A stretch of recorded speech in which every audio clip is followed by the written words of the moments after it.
And I mean, once upon a time, you ruled the roost as the sexiest vampire on TV. There's a whole new generation of sexy vampires. Are they up to Spike's standard?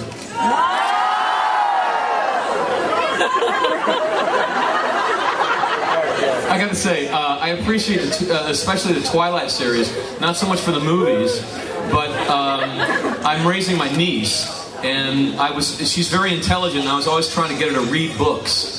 And she discovered the Twilight series and just started eating books alive and started writing her own stories, all of which are about vampires.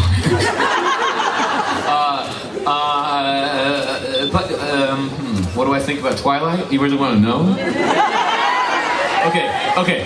First, I have to admit that I'm jealous of anyone who plays a vampire. I have to be human about that. But I gotta say, I don't understand the Anne Rice tact on vampires. I don't understand why you want to take a vampire character and then bleed him out into someone who wants to be nice. Or someone who can actually be in sunshine and only sparkle. I mean, like...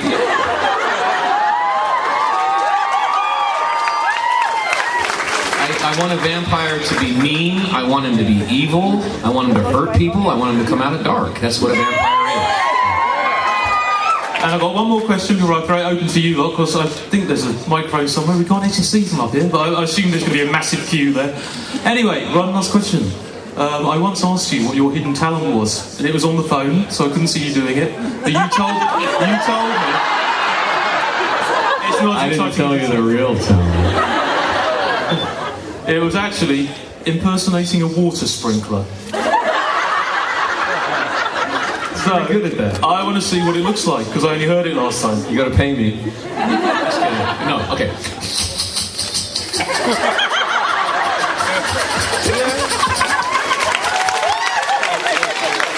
Amazing.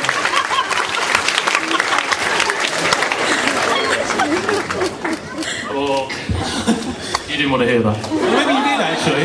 It's children, anyway.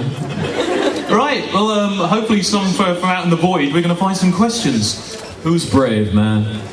And by the way, guys, ask me anything. Anything. I will not necessarily answer you. But I do love interesting questions. I don't, polite questions I've heard before. But ask me something you really want to ask. Yeah. Okay, first of all, big fan. Loved you as Spike. You were awesome.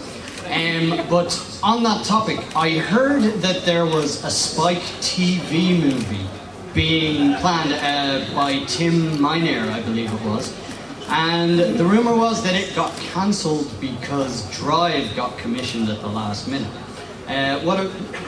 This doesn't seem to ring any bells. I don't think that's a real story, no. Because they would come to me first to see if I was willing to do it. I think I read it in SFX.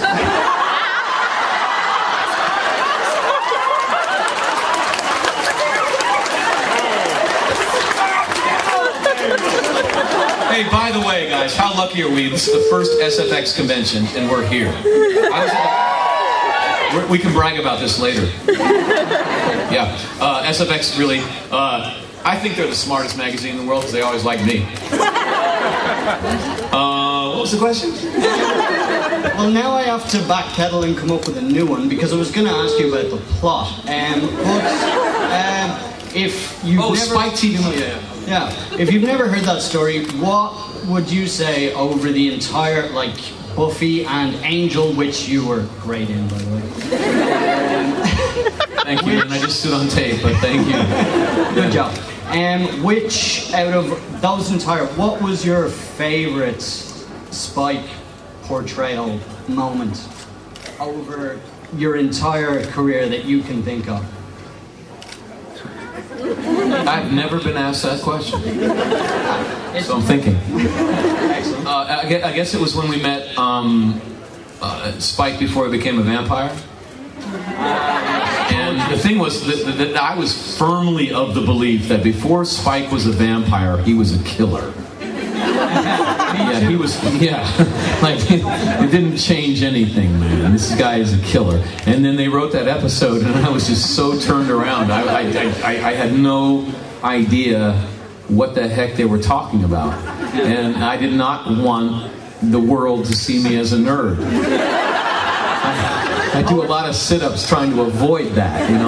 Poetry Spike was a big surprise for everyone. Yeah, but the thing was is that I really got into it, like heavily got into it, and I really felt like I was the only human being in the world to truly love this human being, and that I was in his corner, and I wasn't going to betray him like other people had betrayed him, and I was very protective of that character, and I guess I really fell in love with Spike.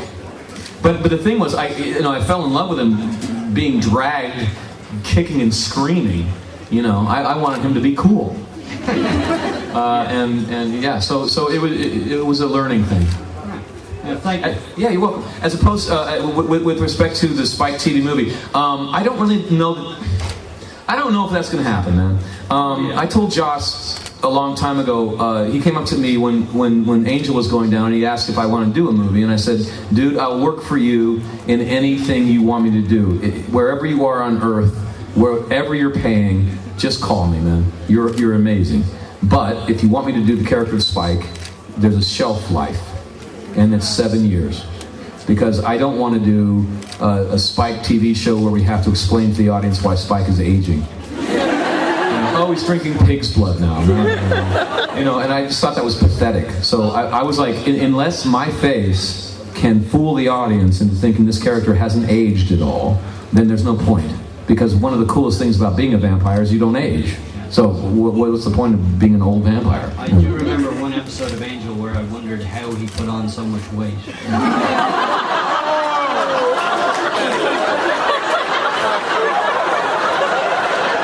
The only thing I will say about that is, the moment David started working for another person, he got a real cut. He did. Yes, he did.